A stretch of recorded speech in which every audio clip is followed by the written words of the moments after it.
Hello friends, in today's video we will discuss in detail a very important topic of modern history called Second Anglo Mysore War, which started from 1780 and lasted till 1784. In the previous video we had covered the First Anglo Mysore War, at the end of which the Treaty of Madras was signed between Mysore and the British East India Company. Between 1769 and 1780 there are only 11 years. So the question is, what happened in these 11 years that Mysore and the British East India Company again came face to face? See, what happened was that both Mysore and the British East India Company signed the Treaty of Madras together, and in the Treaty of Madras, both of them had agreed that when there will be any foreign attack on either of them, that is, there will be any attack from any other state, then both of them will give military support to each other.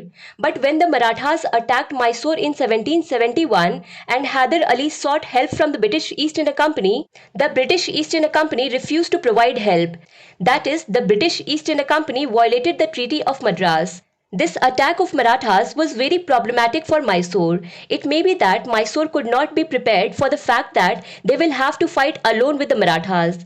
They were thinking that the Britishers would come and fight together. But the Britishers did not come, and the Marathas met a very bad situation. The Marathas captured the territories of Mysore. And finally, Hyder Ali had to pay 36 lakh rupees to the Marathas as a peace settlement. Because of this, Hyder Ali was very angry with the British East India Company. But the British East India Company did not stop here. They attacked the territory of Mysore, Mahe in 1779. So these were the two major reasons that led to the Second Anglo-Mysore War. Now let's see the location of Mahe in the map. So you can see that the coastline from south of Goa to Kanyakumari, that region is called Malabar Coast, and Mahe is a natural port in this Malabar Coast, which is used to be a part of Mysore at that time. And for Hyder Ali too, Mahe had a great strategic importance. He had given this territory to the French East India Company, and through Mahe port, French East India Company used to get advanced arms and ammunition for Hyder Ali from outside countries, and in return Hyder Ali had also deployed his troops for the protection of Mahe. But the question is, why the British East India Company attacked Mahe? So there are some global reasons for this. In America, a revolution was going on against Britain, which is called the American War of Independence, and this revolution had already started in the year 1775. And in this revolution, France was supporting American revolutionaries against Britain. In fact, in 1778, France formally recognized the United States and also signed a treaty of alliance with them. And because of this, in 1778 itself, military conflicts started in Britain and France. And due to this, tensions had been created between the British East India Company and the French East India Company in India as well. And then the British East India Company started attacking the possessions of the French East India Company in India. Among the French territories that were attacked, Mahe was one of them. So we understood both the reasons and also understood that why this attack happened. Now Hyder Ali also started preparing for the war. He got Marathas and Hyderabad on his side against the British East India Company. But we had seen that Mysore and Maratha keep attacking each other continuously. Then how did Maratha come with Mysore? The reason for this was the First Anglo-Maratha War.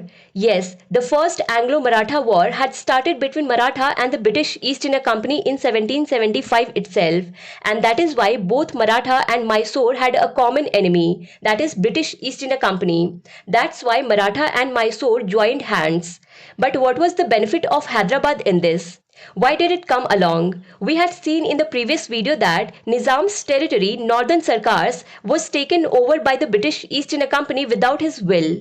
Apart from this, Hyder Ali had promised Nizam that the Nizam's enemy and the Nawab of Arcot, Wallaja, would be attacked, and the Nizam would also be given a share in the captured territory. So in this way, Maratha, Mysore and Hyderabad came together. And on the other hand, there were Nawab of Carnatic, Wallaja and British East India Company.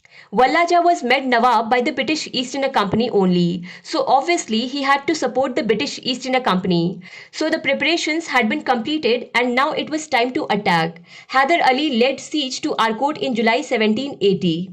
The light blue dots you are seeing here represent the Maratha troops. The yellow dots represent the Mysore army and the Nizam's troops are seen in light green color.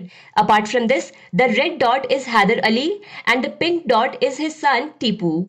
When the Nawab of Arcot Walla saw that he was surrounded from all sides, he sought help from his ally the British East India Company. To help Walla, the British East India Company raised a contingent in Madras led by Hector Munro and another contingent in Guntur which was part of the Northern Sarkars led by Colonel William Belly. The plan was that these two troops would meet at Kanjivaram and then together they would attack Hyder Ali's army. But Mike Tyson had a saying that everyone has a plan before entering the ring, but everyone's plan disappears as soon as the first punch hits. So the same happened. Tipu stopped Colonel Belli before reaching Kanjivaram, and the place where he stopped was Polilur. Here the first battle of Polilur took place. The English army had to face defeat here. There was a lot of mass killing, and Colonel Belli surrendered. Apart from this, Hyder Ali attacked Hector Munro's army, and Hector Munro's army had to run away. They ran back to Madras. Now Hyder Ali had the option to either attack Madras or go back and besiege Arcot again. Historians believe that Hyder Ali had a good chance that he could capture Madras. But Hyder Ali chose to go back and strengthen the siege of Arcot. Only then the news came that the British army had started capturing Malabar region of Mysore, and you know that Malabar is far away from Arcot. So Tipu had to go away from Arcot towards Malabar coast, and meanwhile Bengal sent a large army under the leadership of Sir I.D. Coote to Madras. The first thing Sir I.D. Coote did after reaching Madras was to separate Maratha and Nizam from Hyder Ali through his diplomatic skills. And then in 1781, many battles took place between Hyder Ali and Sir I.D. Coote. In three of these big battles, that is Battle of Porto Novo, Battle of Polilur and Battle of Sholingar, Sir I.D. Coote defeated Hyder Ali. And then the news came in December 1782 that Hyder Ali had died of cancer and Tipu had now become Tipu Sultan. So after Hyder Ali's death, for almost one more year, the series of victories and defeats in these battles between Tipu and the British East India Company continued. Second Anglo-Mysore War was going on. Many years had passed. Many battles had happened. Everything was happening, but no conclusion was coming out. Then in March 1784, peace treaty was signed between British East India Company and Mysore. The name of this treaty is Treaty of Mangalore. According to this treaty, both the sides had to return each other's territories which they had captured. So in this way, the Second Anglo-Mysore War ended with the Treaty of Mangalore. On Bookstawa channel, many videos of history and Indian polity are available. You can watch them too. In the playlist of modern history, you will find all the videos from the arrival of East India Company till the independence of India. If you like this video, then do not forget to press like button, share it with your friends and subscribe to Bookstawa channel to see more such videos. See you again with a new topic. Thank you so much for watching Bookstawa.